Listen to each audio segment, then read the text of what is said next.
गैल्डर कस्टेलो उरुटिया ने the platform 2 में social commentary को काफी शोर शराबे के साथ दबा दिया है। 2019 के द प्लेटफॉर्म का ये सीक्वल बस अननेसेसरीली कॉम्प्लिकेटेड लगता है। इंटेंशनली कंफ्यूजिंग एंडिंग और एंडिंग में ओरिजिनल फिल्म के कैरेक्टर्स का आना इतना ज्यादा बेमतलब का लगता है कि आप उन फिलोसॉफिकल और सोशियो पॉलिटिकल सवालों के बारे में सोच भी नहीं पाते जो पहले फिल्म ने बड़ी आसानी से एक्सप्रेस किया था।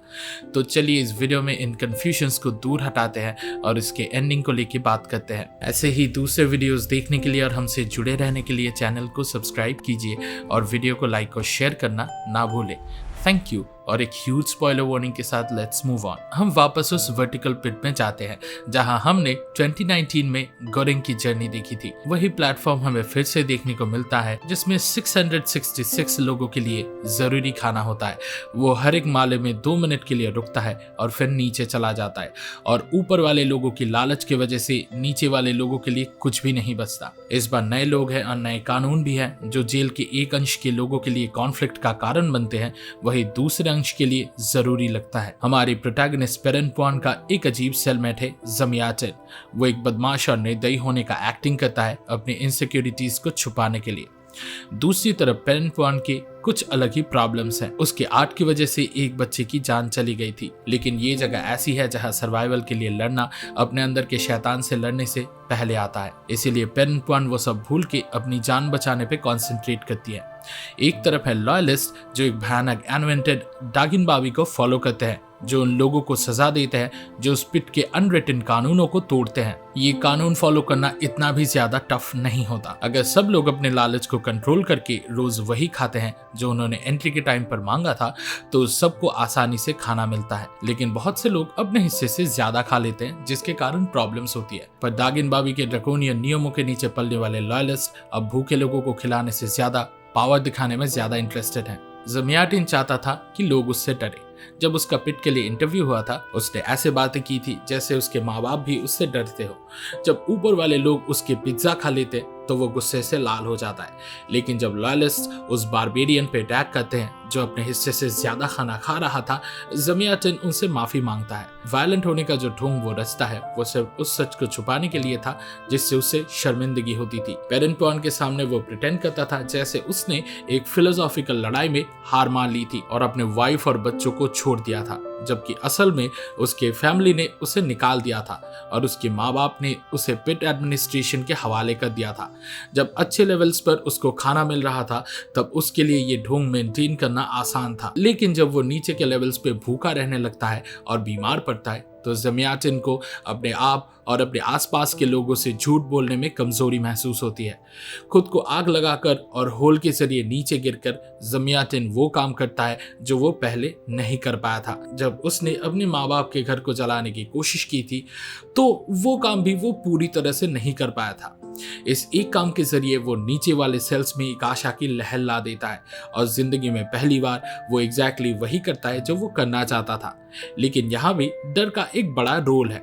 उसे पता था कि उसको दागिनबाबी की सजा का सामना करना पड़ेगा क्योंकि उसने लॉयलिस्ट का खाना खा लिया था, तो उससे पहले जमियाटिन अपने टर्म्स पे मरना प्रेफर करता है। सबको ये लग रहा था कि ये द प्लेटफॉर्म का सीक्वल होगा और द प्लेटफॉर्म 2 का पॉलिटिकल लैंडस्केप भी इस बात की हिंट देता है कि ये गोरेंग के पिट में जाने के बाद का समय होगा, क्योंकि शुरू में वहां के इंसानों में थोड़ी बहुत इंसानियत दिखाई दे रही थी। इसमें एक मसाया का मेंशन होता है जो अपने थाई का मांस भूखों को खिलाता था और पहली बार इसे सुनकर ये गोरेंग के एक्सपीरियंस का एक डिस्टॉर्टेड वर्जन लगता था। एक पॉइंट तक मुझे भी लगा कि गोरेंग वही मसाया था जिसके बारे में वे बात कर रहे थे और ये एनोइंटेड्स और लॉयलिस्ट उसके विजन का एक भयानक वर्जन जबरदस्ती इम्प्लीमेंट कर रहे हैं।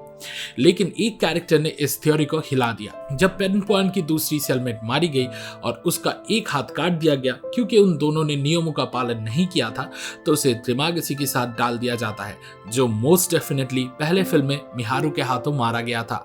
ओरिजिनल फिल्म में त्रिमागसी ने गोरेंग को बताया था कि वो लगभग 9 महीने से वहां था, तो इसके हिसाब से प्लेटफॉर्म 2 का टाइमलाइन द प्लेटफॉर्म के टाइमलाइन से लगभग 1 साल पहले सेट किया गया लगता है। लॉयलिस्ट पहले से ही एक ऐसे आइडिया को इम्प्लीमेंट करने की कोशिश कर चुके हैं जो गोरेंग के आइडिया के सिमिलर है। अगर ये जेल सच में एक एक्सपेरिमेंट है जहां लोगों को दुनिया के हायरार्की के एक्सट्रीम वर्जन में डाला जाता है, तो एडमिनिस्ट्रेशन बार बार ये देख रही है कि जब सिचुएशन मुश्किल होती है लोग आपस में लड़ते हैं, ना कि अपने कॉमन दुश्मन से। इस तरीके से एडमिनिस्ट्रेशन एक रूपक है उस पावर का जो बाहर की दुनिया को चलाती है और लोगों के इनसिक्योरिटीज का फायदा उठाकर उनके बीच आपस में लड़ाई पैदा करती है, जिससे उनका शासन कायम रहे। हमें बीच बीच में काफी सारे छोटे बच्चे दिखाए जाते हैं जो एक पिरामिड जैसे स्ट्रक्चर की सीढ़ी और स्लाइड्स पे खेल रहे होते हैं। उनके यूनिफॉर्म्स पे पिट के लोगो जैसा ही है। इसका मतलब उनके खेलने का जगह भी इस पूरी ऑपरेशन का ही एक हिस्सा है। पहले तो बच्चे खुश दिखते हैं, लेकिन थर्ड एक्ट में टेंशन बढ़ जाती है। बच्चे आपस में खींचातानी, धक्का मारा मारी और एक दूसरे के ऊपर चढ़ने की कोशिश करते हैं ताकि वो टॉप तक पहुंच सके। और आखिर में जो बच्चा सबसे ऊपर होता है उसे मिहारू, जो पहले फिल्म में भी थी, उसका हाथ पकड़कर ली जाती है। इन्हीं बच्चों के बीच हमें एक छोटी लड़की भी दिखाई देती है जो गोरेंग को 333वें फ्लोर पे मिली थी। इससे समझ में आता है कि द प्लेटफॉर्म के एंडिंग में जो छोटी लड़की थी वो मिहारू की बेटी नहीं थी और मिहारू एडमिनिस्ट्रेशन के लिए काम करती थी। हो सकता है इन बच्चों को पिट में लाने के कारण ही मिहारू एडमिनिस्ट्रेशन के खिलाफ चली गई थी, जो ये दिखाता है कि सिस्टम के खिलाफ लड़ने के कारण ही शायद उसे पिट में डाल दिया गया होगा। यहाँ एक मेटाफोर के अंदर एक मेटाफोर चल रहा है। इन बच्चों जैसे ही जेल के लोगों को लगता था कि उन्हें हायरार्की के टॉप पे पहुंचना है। मुझे नहीं पता दागिन बाबी का मोटिवेशन क्या था जो धीरे धीरे पावर की प्यास में बदल गया। जब पेरेंटपुआन की बगावत की ज्वाला बाकियों में फैल गया तब तक वो एक फुल ब्लोन मेनियाक बन चुका था जो किसी भी रूल तोड़ने वाले को मार डालता था। पेरेंटपुआन भी उस करप्शन से बच नहीं पाई थी जो किसी भी लड़ाई के बाद इंसान के जहन में जगह बना लेती है। लेवल्स ने तिमागसी की घटिया सलाह मानी और उन्होंने नीचे वाले लॉयलिस्ट को मारकर उन्हें खाने लगे। ये लड़ाई एग्जैक्टली उस बच्चे जैसा था जो ऊपर पहुंचने की लड़ाई लड़कर भी कुछ अच्छा हासिल नहीं कर पा रहा था। जब पेरेंटपुआन का पिट के लिए इंटरव्यू हुआ उसने एक बच्चे की मौत के गिल्ट के बारे में बात की थी जो उसके डेंजरस तस्वीरों की वजह से हुई थी। एडमिनिस्ट्रेशन को उसकी वीकनेस पता थी तो उसे लेवल 0 तक जाने से रोकने के लिए उन्होंने उसके गिल्टी कॉन्शियंस का फायदा उठाया और एक बच्चे को 333वें फ्लोर पर डाल दिया। पेरेंटपुआन एक और बच्चे को मरने के लिए छोड़ नहीं सकती थी तो उसने उस बच्चे को बचाने की कोशिश की और द प्लेटफॉर्म 2 के एंडिंग में उसने उस बच्चे को बचाने की कोशिश में अपनी जान दे दी। सच ये है कि पिट से निकलने का कोई रास्ता नहीं था। एडमिनिस्ट्रेशन सब पे नजर रखती है और सबको अच्छे से जानती है कि वो क्या कर सकते हैं। शुरू में पेरेंटपुआन एक बिलीवर थी। वो लॉयलिस्ट के बनाए हुए कानूनों को फॉलो करती थी और सच में ये चाहती थी कि वो पिट को एक ऐसी जगह में बदल सके जहां लोग ठीक से जी सके और सबको खाना मिले। लेकिन जब उसका दोस्त जमियाटिन दागिन बाबी के गुस्से का सामना करने वाला था क्योंकि उसने एक मरे हुए कैदी का खाना खा लिया था तो उसका फेथ हिल गया। वैसे भी ये एक अनरीजनेबल रूल था और जब उसने दागिन बाबी के ब्रुटैलिटी के बारे में सुना, एक ऐसे इंसान से जिसका एक हाथ उसने काट दिया था क्योंकि उसने किसी जरूरतमंद को खिला दिया था, तो उसका दिमाग जेल के सिस्टम्स के बारे में बदल गया। लेकिन एक और चीज थी जो पेरेंटपुआन को उस औरत से पता चली, एक एस्केप प्लान। वो महीने के टर्न का वेट करते और जब उन्हें गैस से सुला दिया जाता वो प्रिटेंड करते कि वो मर गए हैं, ऊपर तक ले जाए जाते और वहां से भाग जाते। बाबी ने उस औरत को मरवा दिया था क्योंकि उसने नियम तोड़ दिए थे और भागने की कोशिश की थी। लेकिन पेरेंटपुआन को उस डूबते कुत्ते का पेंटिंग मिल गया था जो उस औरत ने मेंशन किया था। लॉयलिस्ट और बारबेरियंस की लड़ाई के बाद के खूनी नतीजे के बाद पेरेंटपुआन ने एस्केप प्लान को आगे बढ़ाया। अपने आप को गैस से बेहोश होने से बचाने के लिए उसने अपने एयरवेज ब्लॉक की उस पेंटिंग के कैनवस के एक टुकड़े को अपने गले में घुसाकर और मरे हुए लोगों के साथ मिल गई। एडमिनिस्ट्रेशन ऑब्वियसली पिट के घटनाओं पर नजर रखती थी और उनको पेरेंटपुआन के एस्केप प्लान के बारे में पहले से पता था, तभी उस बच्चे को लाया गया। एडमिनिस्ट्रेशन ने उस बच्चे का इस्तेमाल किया ताकि पेरेंटपुआन को गिल्ट में डालकर उससे अपनी जान देने पर मजबूर कर सके। एंडिंग में पेरेंटपुआन और वो बच्चा पिट के नीचे के एंडलेस अंधेरे में उतरते हैं।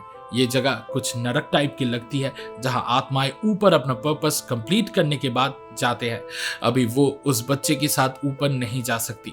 अपने आप को माफ करना पेरेंटपुआन के लाइफ का इकलौता गोल था और इस बच्चे को बचाने के बाद शायद वो सच में अभी अपने आप को माफ कर पाएगी।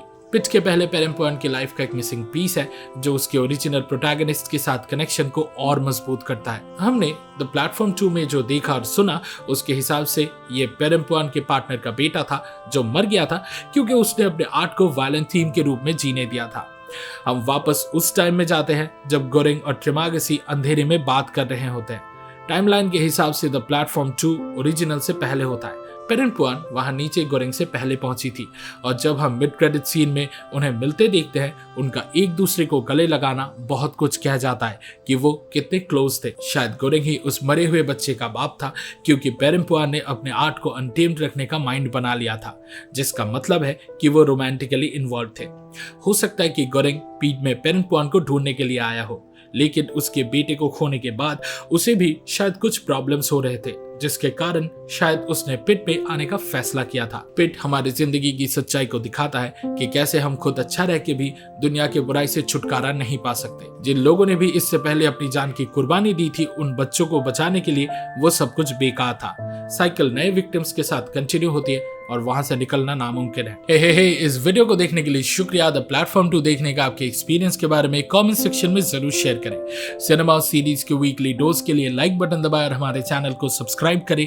अगले वीडियो में मिलता है और फिलहाल के लिए we signing off. Good bye and I will be back.